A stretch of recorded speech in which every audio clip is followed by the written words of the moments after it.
So, sorry, to answer your question. So the value of that bond will fluctuate. If you hold it to maturity, you're going to get back your original investment. So it doesn't matter what happens. If you decide you need that money earlier, then you're going to be subject to whatever the prevailing price is in the market, just like a stock. So if you buy Facebook at 50, you need the money 2 years from now, it's at 70, you sell it, you made $20. A bond is going to work the same way. But you always have the option to hold it to maturity, and always, as long as it doesn't default, meaning that the entity that issued it can't pay it back, you're going to get your original money back. So when we talk to investors about bond investing, a lot of times we're talking about holding those bonds to maturity because it gives you stability and it gives you the option to not worry about price fluctuations as much. That's the thing. I mean, with so many bonds that are available, every individual bond has an interest rate or a yield. Interest rate and yield are used interchangeably. And so the basis for most of what we do in the bond world is based on U.S. Treasury bonds. So that's what we pay attention to for the most part. And most instruments trade relative to what U.S. Treasury bonds are doing.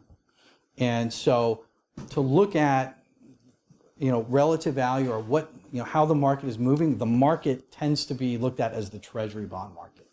So that's what you see reported on the news. That's what you see on CNBC. You unfortunately have Jim Cramer on CNBC yelling at you about trading and selling and throwing stuffed animals at you.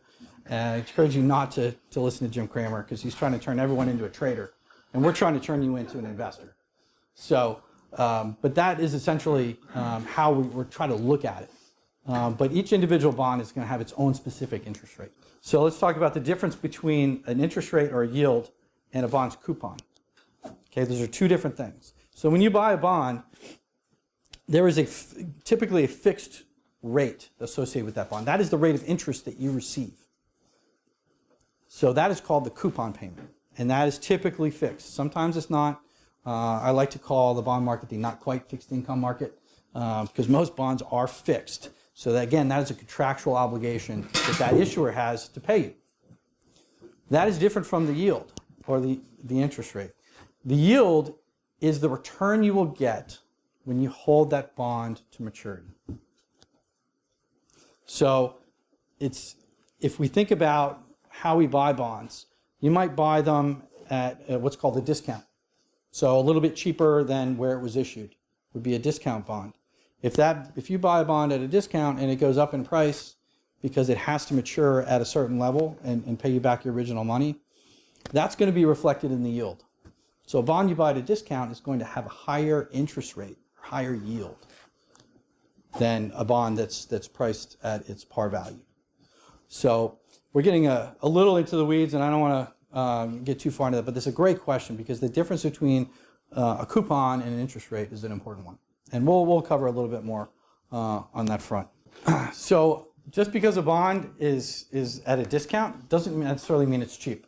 And that's a hard, again, it's getting a little bit into the weeds, but just because it's below its par value, it's typically for a reason. Either there's more risk. If we're talking about high yield bonds, it might be that there's more risk that that company is going to not be able to pay your money back, so it trades at a lower price. Or it might be that its coupon is lower than what's out there on the marketplace. So we used a 5% bond as an example. Let's say bonds that are similar to that particular issue are coming to the market with 6%. Our bond is only 5%. So we're not getting as much income. Therefore, the value of that bond is less. That's what the price is less because there's not as much income. So we can analyze bonds mathematically, and it's kind of a beautiful thing in that way, in that you've got that beginning and end point and interest rates in between. And we can use models to figure out what that prevailing price should be based on where interest rates are in the market.